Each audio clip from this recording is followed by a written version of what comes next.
Welcome to your Barbados Today Evening News Update for Thursday, June 25. Fisherfolk at the Barbados Fisheries Complex at Oistins in Christchurch are still in shock following yesterday's tragic death of well-known vendor Rita Hunt.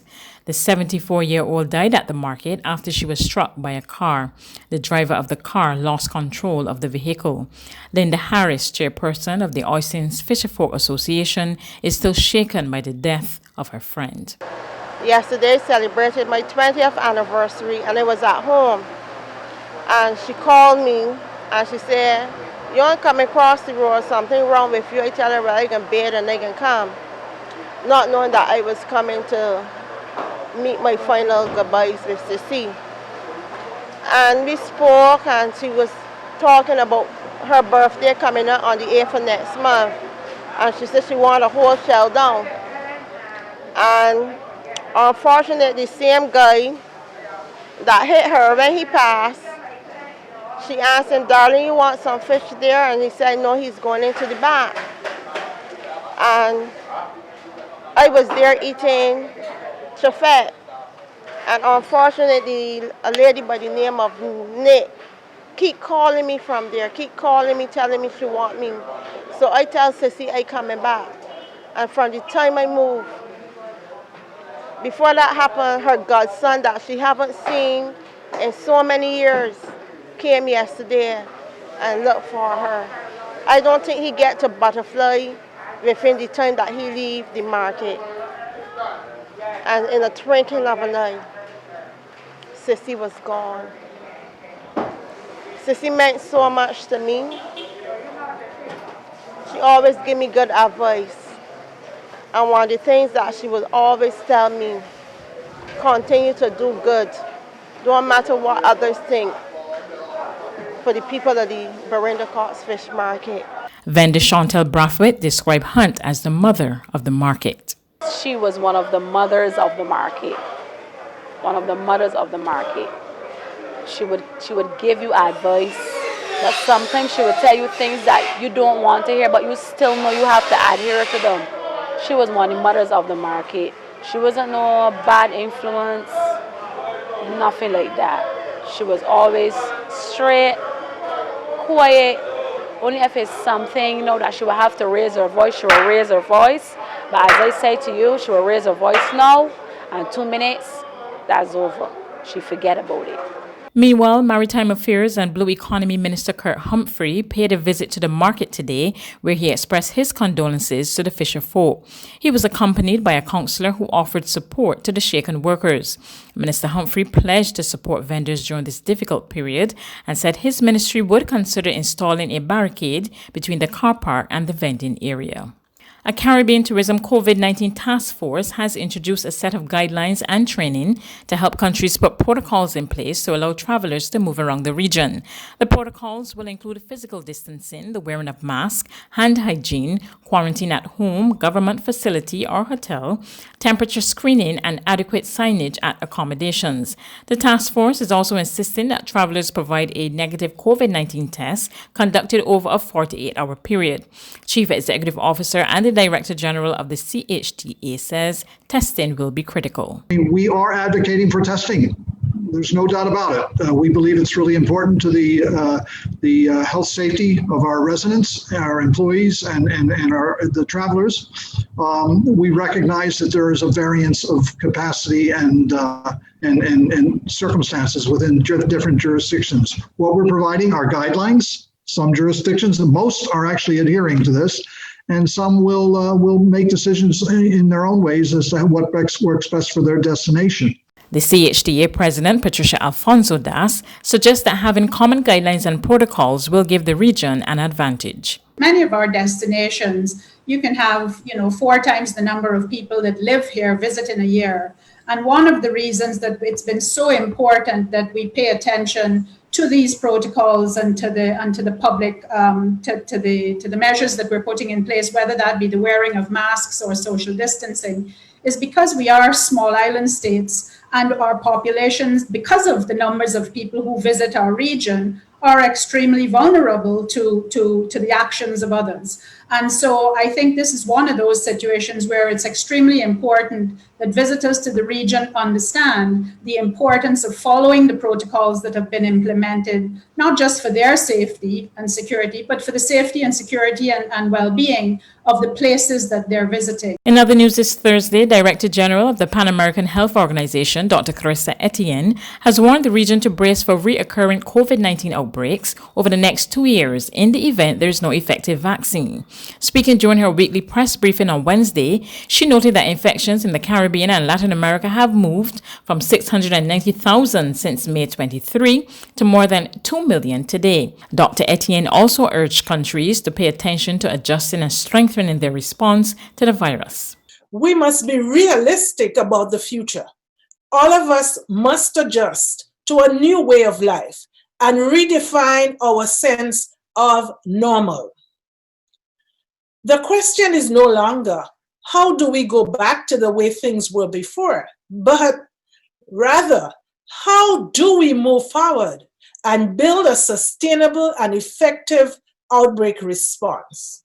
Dr. Etienne also urged countries to pay attention to adjusting and strengthening their response to the virus. Each country will need to adjust and coordinate their COVID-19 response based on increasingly detailed data. Governments will have to make decisions considering simultaneously health, economic, and social indicators. There's regional and international news after this short break.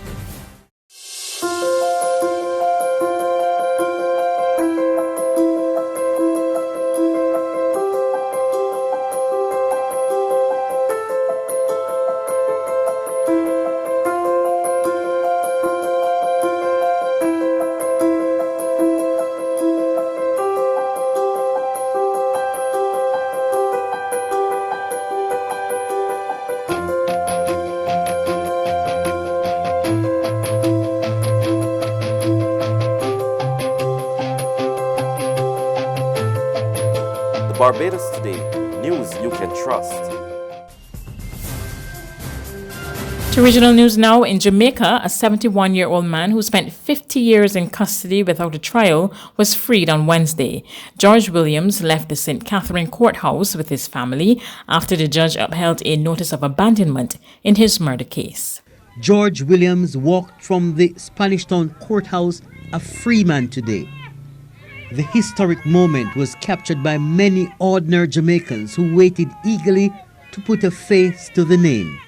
Sadly enough, many will remember him with the black eye he had after he was beaten a week ago by a fellow inmate in the St. Catherine Adult Correctional Center in Spanish Town. Despite that, his family was all too happy to start the process of catching up on the many decades they've missed out with him. We're just going to have fun. First, we're going to take him to the church, let him know the do's and the don'ts. We're just going to try and make up life so quickly with him. Make him live back his childhood days, his manhood days, We're just going to be there for him. We're going to love him. We're going to treat him right. We're just going to do the best for the little life that he has left out here with us. Well, I'm looking forward for the next the period of years left because he is the first. He will be the oldest of 8 now. The oldest one has died. So he'll be the oldest of 8.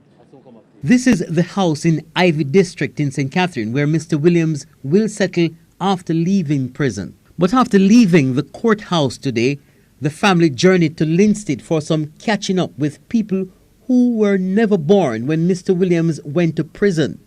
His niece is one of those persons. Her husband is meeting Mr. Williams for the very first time. Uncle George, this is my husband. No. Nigel Green. Yes.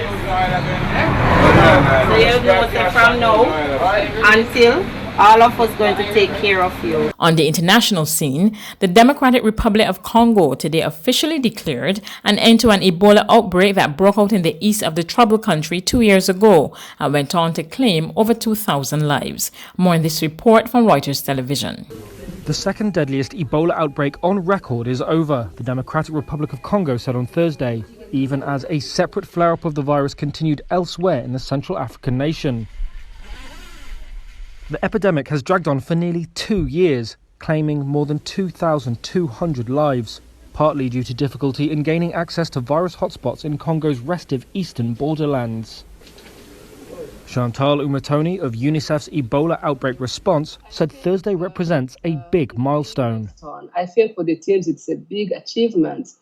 This outbreak has been very particular because, as you know, it is the first outbreak in an active war zone with more than 100 armed groups in the areas where the outbreak was happening.